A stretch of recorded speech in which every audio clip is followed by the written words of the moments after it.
Hello guys, Namaste, Assalamu alaikum. This is Soeb Syed and I'm back with the part 3 for the student visa Australia. Okay, तो हमने अभी तक कहाँ तक देखा था? We is in process for the offer letter, sponsors, loan, GTE, tuition fee payment, medical and COE. यहाँ तक मैंने आपको सारी डिटेल बता दी है।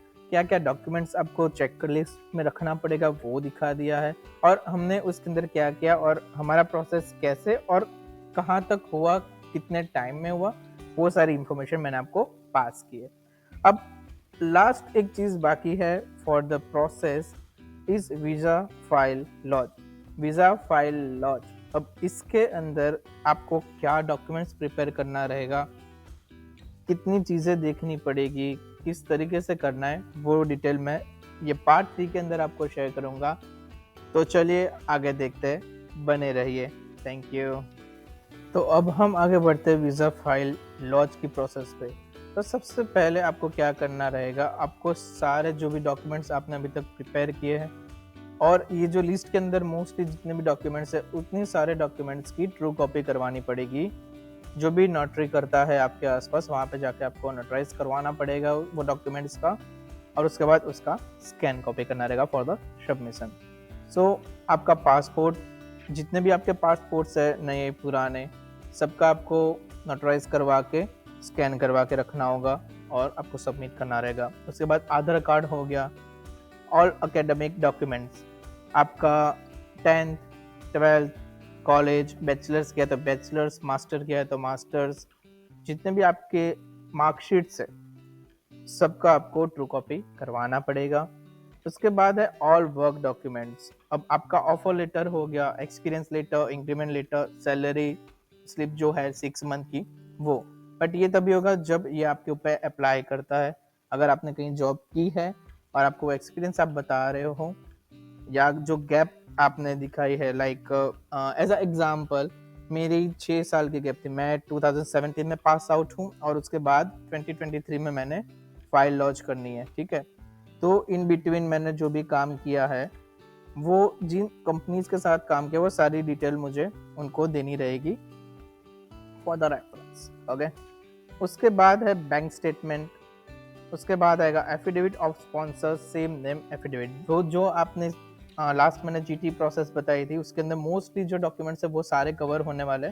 बट द थिंग इज, आपको ये सारे डॉक्यूमेंट जो आप वीज़ा फाइल लॉन्च करने वाले हो उसके अंदर नोटराइज करवाना पड़ेगा, ट्रू कॉपी करवानी पड़ेगी आपको सारे डॉक्यूमेंट्स की, और आपको स्कैन कॉपी करना पड़ेगा उसका। उसके बाद आपका आईएलटीएस और पीटी का जो आपने एग्ज़ाम दिया है उसका आपको मार्कशीट या उसका जो भी रिजल्ट है, मार्कशीट तो नहीं बोलेंगे, रिजल्ट ही बोलेंगे, तो वो आपको बताना पड़ेगा।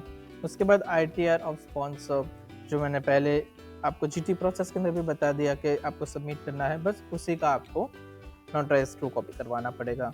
उसके बाद है ID proof of sponsor, financial documents, जो भी फाइनेंस के सारे डॉक्यूमेंट्स है वो, बैंक लोन के जितने भी डॉक्यूमेंट्स आपको बैंक की तरफ से दिए गए वो सारे डॉक्यूमेंट्स का वेरिफिकेशन, और आपका जो भी स्पॉन्सर है उनके सारे डॉक्यूमेंट्स का वेरिफिकेशन, और सारी चीज़ें आपको नोटराइज करवानी पड़ेगी।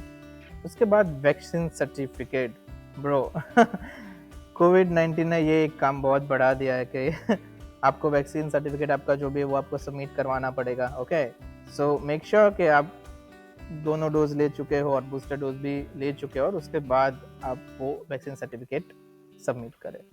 उसके बाद CA report, as I told earlier, passport size photograph. अच्छा, अब ये ओके, तब ये चीज़ एक ऐसी है कि आपको एक क्राइटेरिया दिया गया है, उसी क्राइटेरिया के अकॉर्डिंग आपको आपका पासपोर्ट साइज फोटो देना पड़ेगा। सो ये criteria as a white background के अंदर मैट फिनिश, 80% फेस कवर होना चाहिए। लाइक आपका मुंह आप अगर देखोगे नॉर्मल तो वो नॉर्मल होगा कोई भी पासपोर्ट साइज फोटोग्राफ में, बट उसमें एकदम जूम आउट, बाहर एकदम 80% फेस कवर होना चाहिए।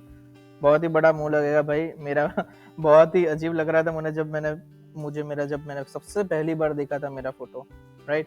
So that's the thing. तो आपको ये एक मैट फिनिश वाला 80% फेस कवर करे ऐसा आपको एक पासपोर्ट साइज फोटोग्राफ आपको आपका कैप्चर करवाना पड़ेगा। उसके बाद है एसओपी, पहले जैसे आपको क्लियर करके दिया था। अब व्हाट वी डिड, हमने क्या किया वो मैं आपको प्रोसेस बताऊं, उससे पहले एक और चीज़ मैं बताना चाहूँगा कि अगर आप as a partner visa partner के साथ जा रहे हो तो आपको एक चीज़ करनी पड़ेगी, ये वो जो वीज़ा फाइल लॉन्च कर रहे हो उसके अंदर आपको अपना मैरिज सर्टिफिकेट, आपको अपने मैरिज के जो भी फोटोग्राफ्स है वो फोटोग्राफ सारे प्रोवाइड करने पड़ेंगे। उसके बाद आपका वीज़ा फाइल लॉन्च होगा as a partner. Okay, so what we did, तो सबसे पहले हमने ये सारे जो डॉक्यूमेंट्स थे वो प्रिपेयर किए। मैं पहले से ही सारे डॉक्यूमेंट्स प्रिपेयर करता आ रहा था तो मुझे इतना प्रॉब्लम नहीं हुआ, तो डॉक्यूमेंट सारे ऑलमोस्ट बहुत जल्दी प्रिपेयर हो गए थे। उसके बाद जैसे मैंने आपको पहले बताया कि हमारा 6 मार्च से कॉलेज स्टार्ट हो रहा है, अब हमने अप्लाई किया 5 मार्च को। क्वाइट सरप्राइजिंग कि हमने एक दिन पहले ही हमारा वीज़ा रखा था कॉलेज के स्टार्ट होने से पहले। तो जैसे हमने हमारा वीज़ा रखा, हमने फाइल जैसी लॉन्च की, ऐसे ही हमने कॉलेज को इन्फॉर्म कर दिया था कि हमने आज के दिन में हमारा जो वीज़ा है वो फाइल लॉन्च किया है। तो कॉलेज को भी अपडेट देना ज़रूरी है ताकि आपका जो एडमिशन है वो प्रोसेस में उनको भी अपडेट मिलना चाहिए। और अगर आपका वीज़ा आप फाइल लॉन्च कर रहे हो तो उनको पता होना चाहिए कि आपने वीज़ा फाइल लॉन्च कर दिया है। तो कोई क्वेरी या कुछ भी एम्बेसी से आए और वो कॉलेज को पूछे तो उनको एटलीस्ट पता होना चाहिए कि हाँ भाई ये जो स्टूडेंट है उस स्टूडेंट ने कर दिया है वीज़ा फाइल लॉन्च, और अगर उसकी क्वेरी आई तो वो आंसर के लिए प्रिपेयर पहले से रहे। ओके, तो हमने 5 मार्च को लॉन्च किया। 6 मार्च से हमारी कॉलेज स्टार्ट होने वाली थी। बट द थिंग इज, लोग बोलते हैं कि एक्चुअली अक्सर मैंने भी सुना है जब सारी फाइल सारी प्रोसेस शुरू की थी कि ऑस्ट्रेलिया का वीज़ा बहुत टफ है, ये वो फलाना ढिकना बाप रे, इतना सारा सुना मैंने। बट ठीक है, देखा भी और समझा भी क्या क्या होता है, कैसे होता है। तो हमने फाइल लॉन्च कर दी और हमारा वीज़ा आया 17 मार्च को, विद इन 12 डेज। बहुत सरप्राइजिंग था ये चीज़। और हाँ, हमको जैसे ही हमने कॉलेज में इन्फॉर्म किया कि हमने वीज़ा फाइल लॉन्च कर दिया था, हमको वहाँ से एक डेडलाइन मिली थी कि 17 को आपको यहाँ पे आ जाना पड़ेगा, वरना आपको ऑनलाइन पढ़ाई करनी पड़ेगी या what ever the thing is, वो जो आगे लुकआउट होता वो चीज़ हमको करनी पड़ती। तो 17 हमारा लास्ट डे था और तब हमको कॉलेज को इन्फॉर्म करना था, हमारा जो भी लेटेस्ट अपडेट है वो उनको बताना था।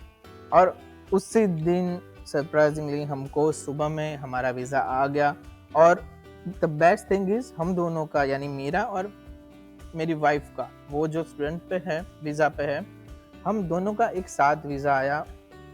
एक साथ सारी प्रोसेस हुई और हमने एक साथ ही फ्लाई किया। हमने 22 को फ्लाई किया इंडिया से। बेसिकली मैं गुजरात से हूँ, तो हमने वहाँ से फ्लाई किया और 23 मार्च को यहाँ पे पहुँच गए फाइनली। इतनी सारी मेहनत मशक्क़त क्या क्या हुआ क्या नहीं हुआ क्या ही बोले अब, तो ये सारी चीज़ थी।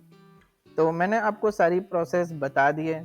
अगर आपको कोई भी कंफ्यूजन हो या आपको कोई इंक्वायरी करनी हो, कुछ भी हेल्प की ज़रूरत हो प्रोसेस के रिगार्डिंग, या अगर आप ऑस्ट्रेलिया आ रहे हो और आपको कुछ इन्फॉर्मेशन चाहिए, कुछ भी पूछना है, जस्ट मेरे मेल आईडी पे मुझे कांटेक्ट करिए। मैं आपको आंसर देने का या आपकी हेल्प करने का पूरी पूरी कोशिश करूँगा। Okay, so thank you so much for watching my video. I'm requesting you to please share, like, comment, subscribe, and please don't forget to press the bell icon. And this is my humble request. Please, मैं इतनी मेहनत कर रहा हूँ तो I guess आपको अगर पसंद आए तो आप इतना तो मेरे लिए कर सकते हो। तो दोस्तों, जुड़े रहिए मेरी चैनल से। आपको अब ऑस्ट्रेलिया के आगे जो जो सारी चीज़ें मैं आपको बताता रहूँगा, डेली लाइफ की चीज़ें हैं, हमारा जो हमने यहाँ पे घर लिया है, मैं जहाँ पे रह रहा हूँ अभी, वो घर दिखाऊंगा आपको। और यहाँ पे सर कैसे लोग रहते हैं, सारी चीज़ें आपको बताता रहूँगा। So thank you so much for your time, thank you so much. बस अब इतना ही, अब इससे ज़्यादा नहीं होगा आज के लिए। तो ठीक है, पार्ट 3 इज़ अ फाइनल।